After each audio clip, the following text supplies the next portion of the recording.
Mr. Speaker, I am the person who is giving the House the figures. He has given not one figure to back up his proposition. The only figure we have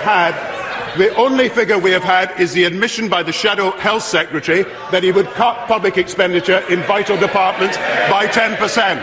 And what we will not be doing is cutting expenditure by 10%. Let me tell you what the real terms rise in current expenditure is. And at some point, maybe the Leader of the Opposition will listen. 603 to 629 to 633 to 638 to 642. These are rises in expenditure after inflation has been taken into account. Once again, he's trying to hide the fact that he has got 10% cuts.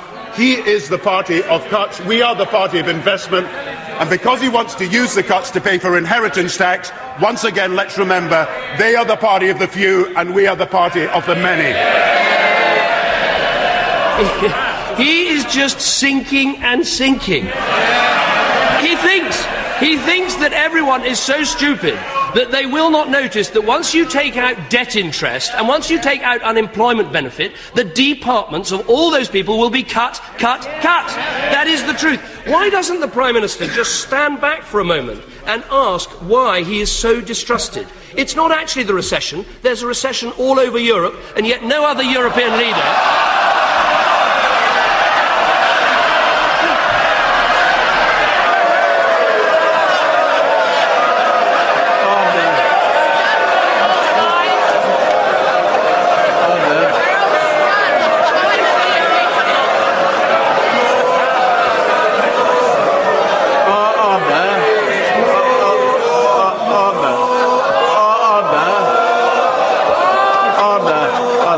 The Leader of the Opposition.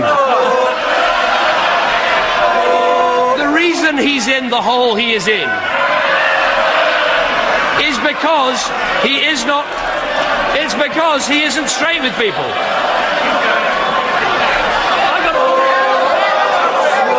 Order. We must allow the Leader of the Opposition to be heard. Order. Allow the Right Honourable Gentleman to speak. Order. The Right Honourable Gentleman. Order. I don't want a minister pushing his luck. Now behave yourself. The Right Honourable Gentleman. Thank you, Mr. Speaker. They shout for half an hour on a Wednesday and spend the rest of the week trying to get rid of him. The reason... His problem is he's not straight with people. He wasn't straight over the cancelled election. He wasn't straight over the 10p tax. He wasn't straight on flying to Iraq in the Tory conference. He wasn't straight over Damien McBride. He wasn't straight about who he wanted as his Chancellor. And now he won't be straight with people about the level of government spending. Won't everyone conclude that if you cannot be straight with people, you are simply not worthy to be our Prime Minister?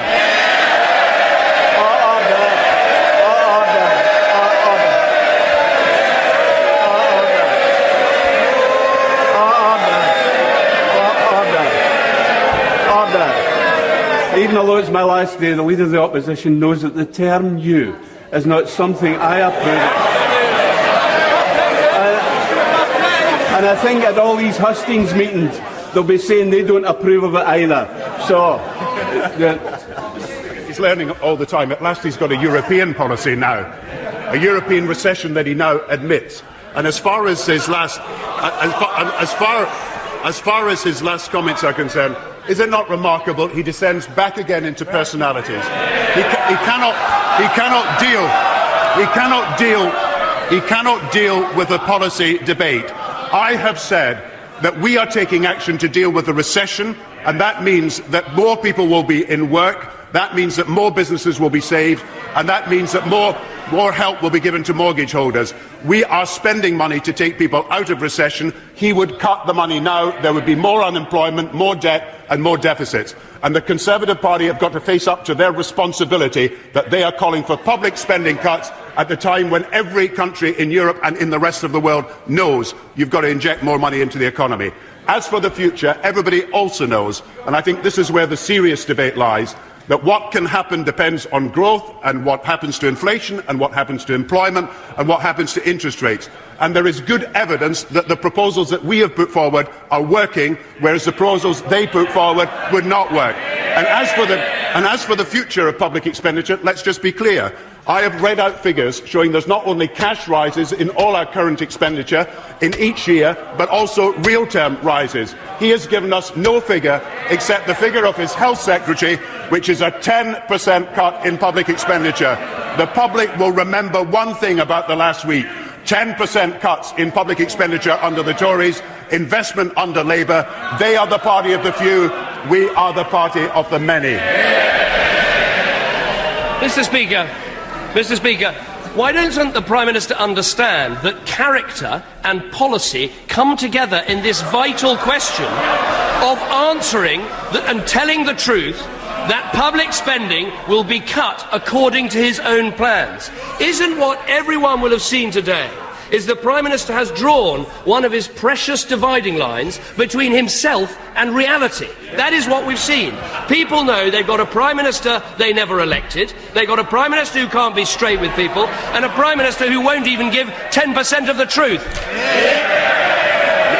Mr. Speaker, the leader of the Conservative Party, we've made it clear that a Conservative government would spend less than Labour. So it's absolutely clear the Conservatives would be spending less, and every time they would be cutting spending on vital services, and people should not forget it. And of course, every time he wants to read out quotes from this person and that person, why doesn't he face up to the policy issue? We're spending 5.5% more on the health service this year. We're spending 4% more on education. We're building more schools. We're employing more nurses. We're building up the health service. We're making the policing in our community work. At every point, the Conservative Party would be cutting these vital services. They should go back to their constituency and explain how many police, how many nurses, how many doctors, how many teachers they would cut for policies that are in the interest not of the many, but only in their case in the interest of the few.